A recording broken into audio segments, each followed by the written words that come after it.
Hello, everybody. Welcome to Kieran Tierney, Digital Storyteller.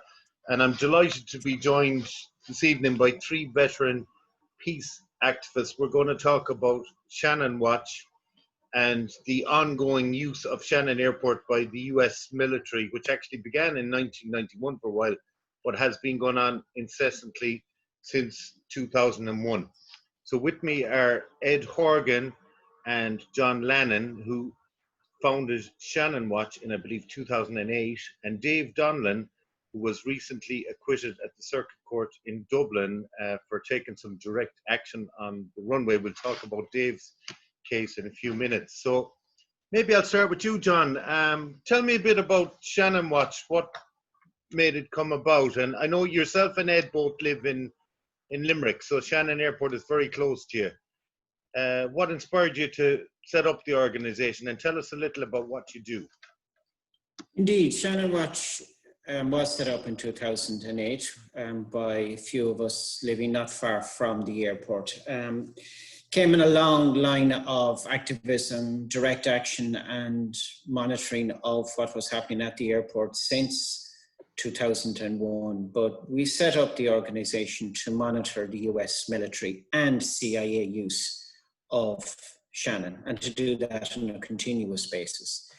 We also wanted to campaign for an end to that military use of Shannon Airport, because not only was it directly involved in the wars in Iraq and Afghanistan, both of which were illegally started, but it was also involved in other destructive actions right across the Middle East, causing the displacement and the deaths of millions of people. So we wanted to end the US military use of Shannon. And we started doing that through lobbying, through submissions to national, international bodies, and through engaging and informing the public. And as part of that, we started monthly peace vigils in January 2008. And we've been keeping them going on the second Sunday of every month since then, barring the times when COVID-19 restrictions required lockdown. And even then you've done something online, I believe. So you've never missed a month through, no matter what the weather is like. Now, it's quite bizarre to some people that Ireland is supposedly a neutral country. And yet, have you the figures, John, of how many US troops would have passed through Shannon since 2001? Would it be up around the 3 million mark? Since 2001, we'd estimate that over 3 million troops have gone through. The official figures are for troops and weapons that have come through on military contracted planes like those operated by Omni Air International. But there are also special ops and other military personnel on the US Air Force and US Navy planes that also land at the airport. And those figures are never disclosed. In fact, the contents and the personnel on board those US Air Force, Navy and US military planes is a very carefully guarded secret. And as a result of that, people like Dave have had to take direct action to get answers to what is on the planes. Right.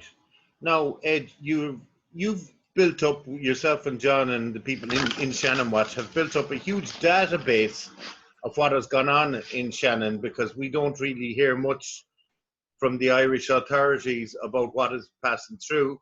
And a point that you regularly make is that nobody actually goes and searches the plane. So I've seen you down in Shannon with your big powerful lens on your camera. You monitor flights coming in and out. It's quite astounding, really, the amount of troop movements that you have monitored over the years, isn't it? Sure.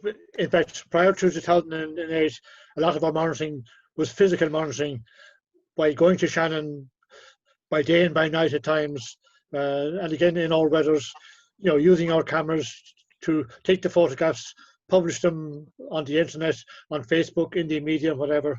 So yes, it's been quite a big campaign.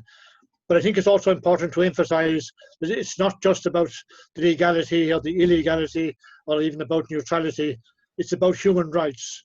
My estimate is, and I've been doing some separate research on the numbers of children who have been killed in the Middle East. And since the first Gulf War in '91, up to 1 million children have died as a result of the wars in the Middle East. and obviously several million adults, and gross human rights abuses.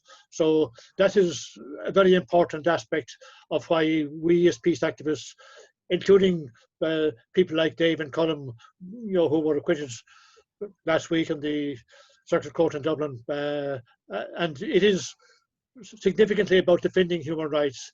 But yes, we have been monitoring in various ways, and both electronically and looking at various websites, but also physically going to the airport. Sometimes this can be quite challenging because if we're on our own, we can be harassed by the Gardaí and whatever. And on a number of occasions, I and others have been assaulted by the Gardaí at Shannon Airport. So for that reason, we tend, if at all possible, to have at least 2 or 3 of us there. But at the same time, it's an ongoing campaign and has been since the 11th of November in 2001, when a small group from the Peace Society in the University of Limerick started the first protest, literally just about 6 weeks after the 9/11, and there have been protests ongoing since then. Yeah, I think it was Bertie Ahern was the Taoiseach at the time. After 9/11, he promised the US Secretary of State that they could use Shannon for troop movements temporarily. And here we are 19 years later, and it's still going on. And you're still, I don't know when you were last there, but every week, I think you see troops passing through, or carriers. Yeah, very much so, yes. Yeah. And, even they're going through in US military planes, plus civilian planes on contract to the US military. Very often, we don't know what's on the military planes, but it can be assumed with a great degree of certainty that they are carrying weapons, that they are carrying war materials. In my High Court case, I discovered documents when I took the government to the High Court in 2003 that large amounts of weapons and explosives had been taken to Shannon Airport, including cruise missiles, probably during the NATO war against Yugoslavia in 1999. Helicopters, Black Hawk helicopters, have been taken to Shannon to and from Israel. So it's an ongoing situation. Clearly, we can't prove concretely, as the Gardaí often accuse us of not having concrete information. We can't prove what's on the planes, but we know anecdotally and beyond reasonable doubt that large amounts of war materials on their way to and from the wars in the Middle East are being taken to Shannon Airport. Right.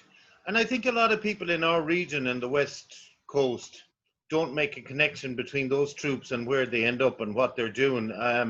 I was at your last monthly protest in September, and there was a human rights lawyer from Gaza with me, and she was really taken aback by the thought that you had discovered that it's very, very possible that white phosphorus, which was used on civilians in the very crowded place where she lives in Gaza City, actually came through Shannon from, I think, Arizona.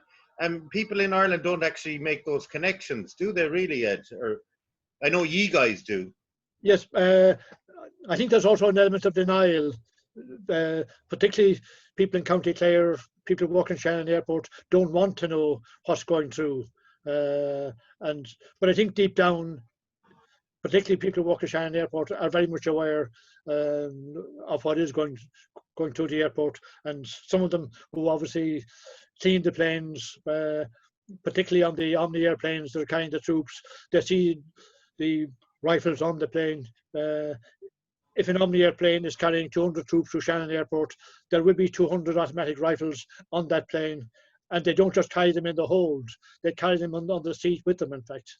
Right. And if they go into the airport, they leave the rifles on the seat while the cleaners go in to clean the plane. Yeah, we had a bizarre case recently, I think, John, well, not recently, a few years ago, where some of the troops armed and in their uniforms ended up in a McDonald's in Shannon town. I don't think they even realized they weren't supposed to have left the perimeter of the airport. You know, you have these odd little flashpoints that really brings it home to people how ridiculous this is. Now, And Dave, sorry, Edward, yeah? yeah, on one occasion, there were reliable reports, in fact, that somebody actually stole a pistol, belonged to one of the troops, and the person involved, allegedly involved, was never actually prosecuted because it would have been too embarrassing for both the security at Shannon and for the US military. Yes. So it was an almost funny incident, but clearly in reality not funny. So quite a few peace activists from throughout Ireland, and I know, Ed, you have a highly respected military background, and you're involved with groups like Veterans for Peace from other countries, and including 2 American veterans as well. Quite a number of peace activists have tried to take direct action by going out onto the runway or trying to check the planes, because your point is, well, the Irish Gardaí should know what's going on inside these planes, but nobody does. Dave, you're one of the latest people to make headlines, because yourself and a friend, Colin Ruddy, were acquitted in Dublin Circuit Court only 2 weeks ago now, I think. And you had to wait 4.5 years for your case. I think you said it was adjourned something like 28 times, which is an awful inconvenience, but you got the right result in the end. So tell me a little about that. I mean, the judge and the jury especially were very sympathetic to the fact that you really believed that what you're doing was right. And it was May 2016, I believe, you went onto the runway. Yeah, it was about 4.5 years ago, so it took a long time. My co-defendant, Colin Roddy, he was very good at keeping a note of how many court appearances he had made, both of us had made, in 4.5 years. And we didn't follow exactly the same pathway through it. It diverged at particular times. So I think he had a few more court appearances than I did, but he had about 28 court appearances over the 4.5 years. That was through the District Court in Ennis, the Circuit Court in Ennis, and then transferred to the Circuit Criminal Court in Dublin. So it was a long old journey. And when you're doing the action itself, you tend to only focus on the action of going into the airport, and you don't think too much about the process of going through the court system afterwards. But it's just as much as part of the action as going into the airport itself. So it was a very educational experience. Well, I imagine it can be a cause of worry or frustration or embarrassment, maybe not embarrassment, but when you've something like that hanging over you for so long, it's a big intrusion on your life. I know you did it because you believe it's the right thing to do, but like having to wait for 4.5 years is quite an inconvenience. But then I suppose you did get your day in court. I think it was 9 days your trial lasted. The jury listened very clearly to, and yourself and Colin defended yourselves as well, I think. You didn't have a legal team. They listened to what you had to say. So you did really want to make the point about Irish neutrality and what's going on with these planes. Yeah, there were two sort of two aspects to the strategy we had. One was to look at and to highlight the local security situation in Shannon Airport, but also the wider issues of US military and their status at the airport in a neutral country, and what are the implications for us as a nation. And before the trial, we weren't actually too sure how much freedom we were going to have to develop those two aspects. And we were quite surprised from the very start that we were given a lot of latitude, that it has been the experience in courts, particularly in the district court level, that you would hardly get a couple of sentences out of your mouth about the US military and you'd be shut down immediately, that, don't make this courtroom into a soapbox, etc. But things have changed, and the landscape has certainly changed. And that was one of the learning points from the 2 weeks experience, is the amount of latitude now that activists are given once they get to that level to defend themselves openly in court. Now, I think the fact that we both represented ourselves made a slight difference. I think if it was a professional legal team, they may have had a different approach. But I think the 2 weeks were education for ourselves, but it was a very sort of, it was surprising, but it was a very good experience in terms of openly challenging the Gardaí and the Army and the airport police around the issues that we wanted to raise, which were the local security at the airport and also the wider issues of Irish neutrality and what are the implications of the US military using the airport. So we were able over the 2 weeks to highlight those two to a great extent. And fair play to the judge, Karen O'Connor. I mean, she was very strict, and there were very strict boundaries across which we couldn't go. But within those, she was very, very fair. So yeah, I suppose she didn't want you to use her court as a kind of a soapbox either, Dave, but she did allow you to explain where you're coming from and to open up this debate, or to show that Irish neutrality is important to you. And I suppose your feeling and the feeling of activists is that the people who are doing the criminal acts are not you guys who go through the fence, but the people inside those planes, wherever they may be going. Yeah, one of the big contrasts that came through, like in the cross-examinations, was, like, for example, one of the things I found in the preparation was the fact that the US military, and Ed and John probably are well aware of this, but the fact that the US military are using Shannon Airport, which is an airport of a neutral country, it means the opposing countries at war with the US military can legitimately see Shannon Airport as a target, a military target. And so that has huge implications for the security situation at Shannon Airport. And when we raise this with witness after witness, like whether it's the Army or the Gardaí or the airport police, and they'll say, well, I wasn't aware of it, but I suppose I'm aware of it now. It was almost a cavalier attitude to security, which raises huge questions as to, how serious they are about protecting people, whether it's passengers or staff at the airport. Yeah, I think I remembered the case of two people from my own city, Galway, Niall Farrell and Margaretta Darcy, went through the fence, went onto the runway, and then nobody saw them. And they actually had to ring the airport authorities to tell them they're on the runway on a Sunday after. They had a guy videoing them to tell them they were there because nobody had seen them, which would make you think, how high is the security here if it's that easy to get through? Even though when I have gone to the lads' protests, I do notice there's a big guarded presence. They keep the protesters quite far away from the fence. And John, it can be very educational going to your protests. I've been to a few of them at different times.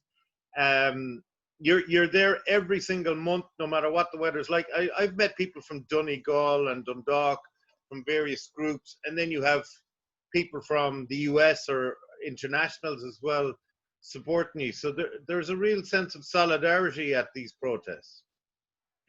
There certainly is. There's a sense of solidarity, not just with the protests that are going on at Shannon, but with protesters, anti-war campaigners and activists all over the world. There are huge ongoing levels of commitment to the opposition of what the US military are doing in Okinawa, for example. There's same over in Ramstein in Germany. It's happening at military bases right across the United States itself as well. But it's also, a local campaign as well. It's global, it's local. And, over the years, we've also educated a lot of local people in terms of what's going on at the airport, or started at least to open their eyes to what's happening there. And the facts are frightening when you think about what's happening in Shannon, or what has happened since 2001. When you talk about 3 million armed troops and their weapons, that's well over half the population of Ireland. When you talk about covert landings and takeoffs of planes that nobody knows anything about the contents of. When you see airplanes landing with 30mm cannons sticking out the side of them at the airport, and you're told it's an administrative error when you go asking questions about it. When you hear that, workers, as Ed mentioned in the airport, who refer over the years to the Hercules C-130s as the rendition planes that are parked way out in the tarmac, miles away from the terminal building. The level of complicity in war is frightening for an airport the size of Shannon. And when you at it, we've always highlighted the fact that there are breaches of whole range of laws. You know, you can look at it in terms of human rights law, particularly around the Convention Against Torture that has been breached at Shannon, humanitarian laws, potential complicity in war crimes in the Geneva Conventions, aviation law, the gross misuse of the Carriage of Munitions Act, laws of neutrality, in particular the Hague Convention. You know, we need, you know, to do a lot more, and we need to keep taking this into court, and we need, you know, serious heavyweight action behind us in terms of the legalities as well to be able to crack this nut and to get the military out of Shannon. We've done a lot over the years in terms of keeping it on the agenda. I would imagine between the work that we've done, that Galway Alliance Against War have done, the Peace and Neutrality Alliance, the Irish Anti-War Movement, AFRI in Ireland, if it wasn't for all of what we've been doing, we're quite likely that we'd be well ensconced in NATO now, drawing our neutrality completely out the window. But our successive governments still pretend to be neutral because they feel it's vitally important to at least try to con the Irish people into believing that we're neutral. So this is something that the Irish people do feel strongly about, even though they're being conned about what's going through Shannon. And it's our job to keep it, you know, in the public domain and to ensure that people don't lose sight of that. But as I said, to end it through a series of means, legal, public awareness, political lobbying, all of these, they'll come together eventually, and we will get them out of Shannon.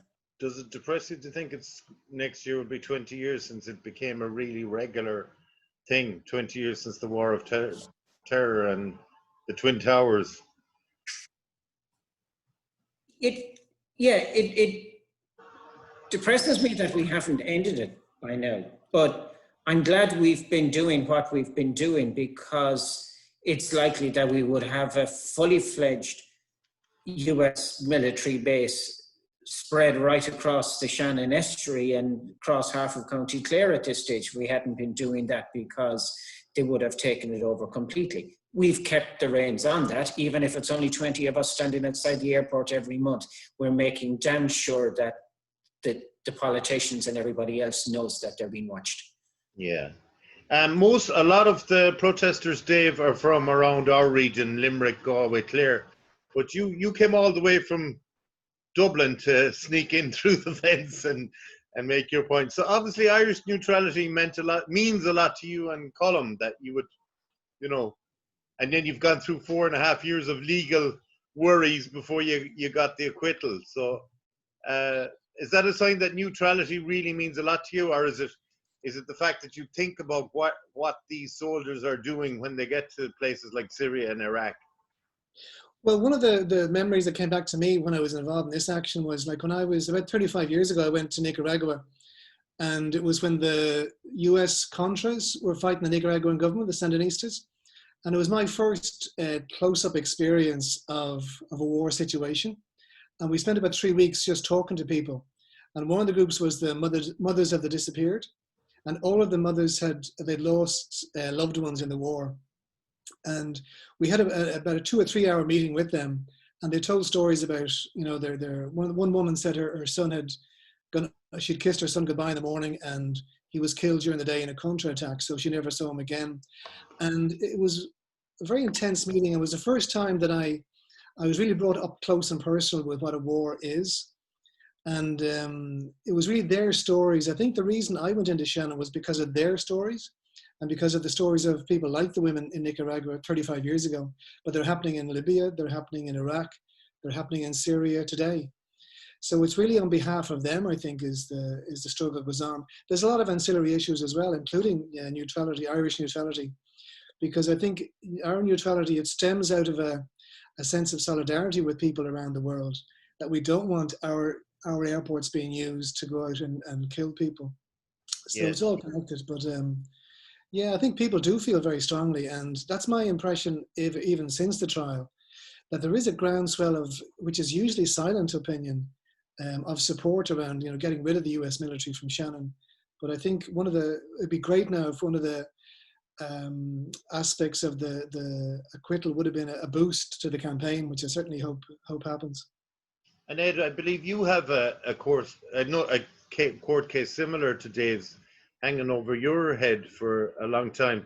I remember asking you before. You live in Limerick City, I think, but are you Yeah. banned from Shannon Airport? Which, of course, at the moment with COVID, there's very few people flying. But I was banned from it at various times, but not at the moment. And I've always challenged such bans. It's also important to remember that I suppose our work and our campaigning at Shannon and elsewhere is a two-stage strategy. We do the monitoring and the peaceful protests, but we also do the peace actions. And these have been going on since 2003 and even before it.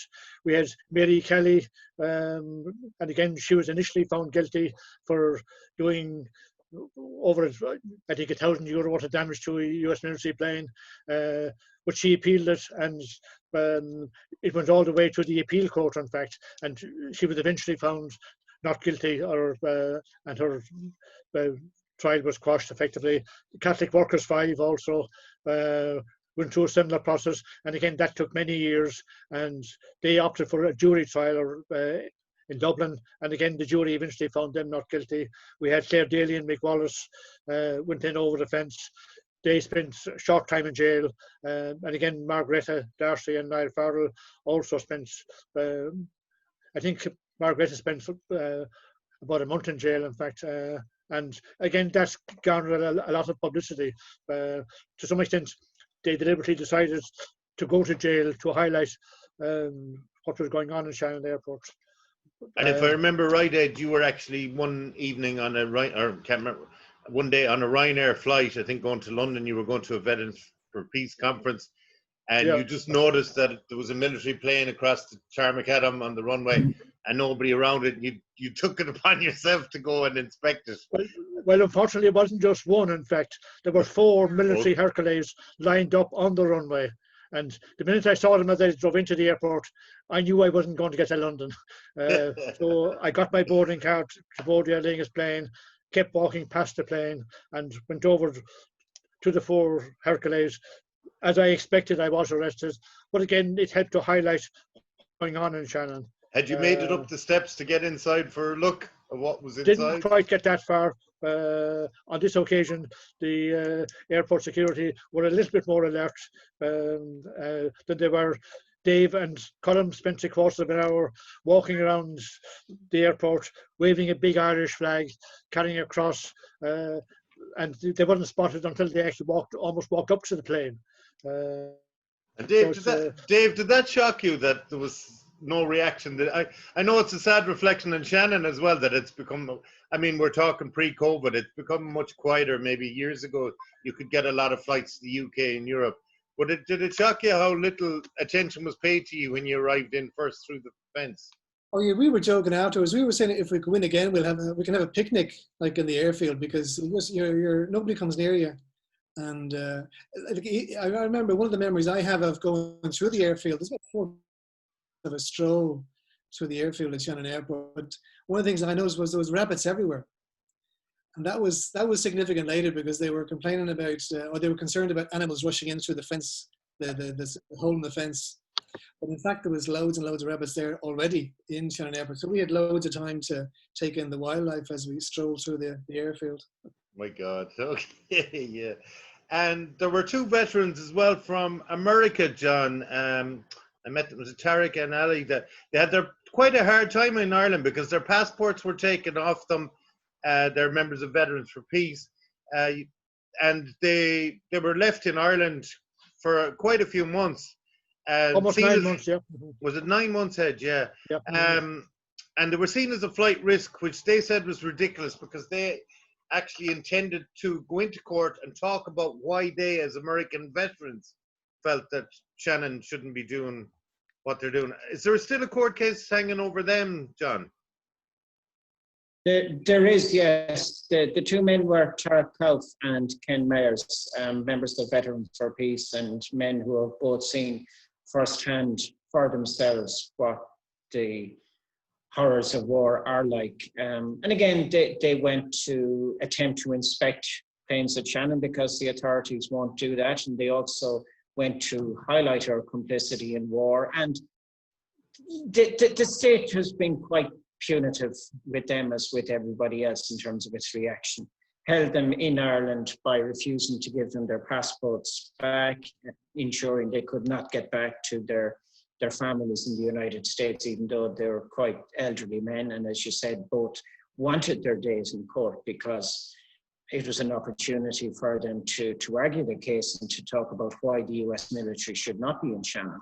But they do have a case still to answer in the courts. Who knows when that will happen now, given COVID-19. But again, it's internationalizing our campaign as well, because we always stress the point that while the United States has close to 1,000 military bases scattered around the world outside of its own territory, Shannon Airport is a de facto military base, and the global attempts to demilitarize and to end the imperialist misadventures of the United States around the world need us to support each other and to work together across continents.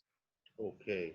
Now, I've been there like on November wet Sunday. Sometimes your protests are quite small, Ed. Sometimes they're really big because, of course, we're talking in the week of the US presidential election. It often doesn't seem to make a difference whether it's a Democrat or Republican in power, considering, you know, what went on under the last Obama regime. I was there when there was a huge protest when President Trump went to. So you do, when he arrived last year, yes, you do get some people saying, "Oh well, he has a golf course in Clare and blah blah blah, and he's good for the economy of Doonbeg and all that kind of stuff." But what's your feeling of Irish people's feeling about neutrality, or Irish people's awareness of what's been going on in Shannon? I mean, you gave me information about 5 years ago, which kind of horrified me, about tanks being sent to Israel or white phosphorus that could have been used on civilians in Gaza. People often don't join the two things together when they see an Omni Air plane on the runway with what those people are actually doing or where they're going next. You know, what's the local feeling about your campaign? I think the local feeling in County Clare is that so many people work in Shannon Airport or have relatives working in Shannon Airport. They tend to go into denial. It's jobs for their families, and at a huge cost for people in the Middle East who are being targeted by the US military. So it's I've little doubt that many of those people are aware of what's happening at the other end, but they go into denial, and it can be a problem. But I do get the impression that the Irish neutrality, there is an increasing awareness of the importance of Irish neutrality. And I think cases like Dave's and Column's two weeks ago do make a difference, even though it mightn't get that much reporting. But the very fact that we are continually protesting at Shannon Airport, have been doing so since 2001, and that a whole series of peace activists have gone in, put themselves through a lot of inconvenience by being dragged through the courts, being imprisoned, sometimes being assaulted, and are prepared to continue doing that on an ongoing basis. I think that's quite important. We have a duty to continue to protest, to continue to protect and protest against human rights violations. And clearly, the most serious human rights violations is the killing of innocent people. And millions of people have died directly and indirectly from the wars in the Middle East since the first Gulf War. So it is a huge abuse of human rights, and the right to life, killing people without justification, is a major issue. Yeah. No, John, I was at your last protest, and then of course the new coronavirus restrictions came in again. But I think you were talking at the end of it about kind of stepping up your campaign or reaching out to others. So maybe I'll give you the final word. You know, where do you see Shannonwatch going from here? And obviously you're delighted with the likes of Dave and Colm and what they did and how they stood up and spoke very eloquently in court about why they did it and their conviction. And it obviously even impressed the judge from what I read about the coverage of the court case. Where do you see your campaign going from here? That's for John. If I could sort of Yeah, misquote the possible next president of the United States, Donald Trump, and say we'll be stepping up, not standing down. We're going to have to continue to try to make Irish people more aware of what Shannon is complicit in. And that's why one of the things that we're planning to do now is to start a series of online events, just with information, with the voices of people who have been directly affected by the wars of invasion and occupation of the United States, to talk about the environmental impact, the links to climate change and to climate justice.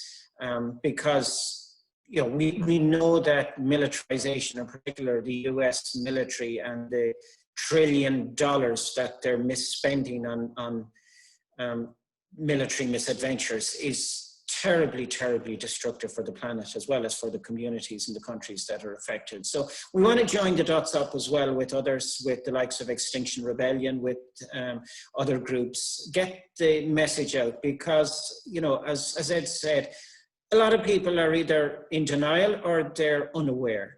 And we want to make it impossible for the Irish people to do nothing, and consequently for the politicians to do nothing about what we're involved in and to restore Irish neutrality.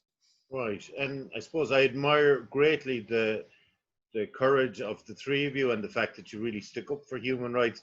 Dave, you've just come out of court a couple of weeks ago, so would you do it all again, or did you think, was it very important to do what you did?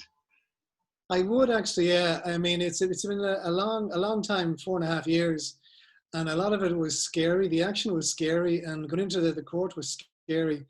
But having it in the rearview mirror now, it's a great feeling of relief, but also of satisfaction that we're able to say the things that we wanted to say in court, and they were able to get out into the public domain. So that's a great sense of satisfaction as a result. And I suppose you showed that Irish neutrality really does mean something, no matter how much our politicians try to kind of ignore what's going on or wish we'd all just turn a blind eye to what's happening in Shannon. Well, absolutely, yeah. Like the support for neutrality is there on the ground across Ireland. It's the people in positions of power, like in Dublin, who are trying to just ignore it and make people forget about it. But I don't think people will forget about it because it's too important.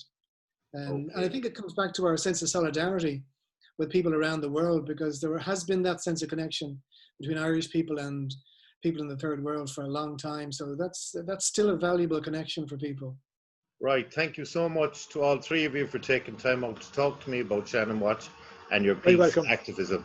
And all right, guys. Thanks a million. Thanks, Kieran. Peace. Right. Peace be with you. Thank you. Bye-bye.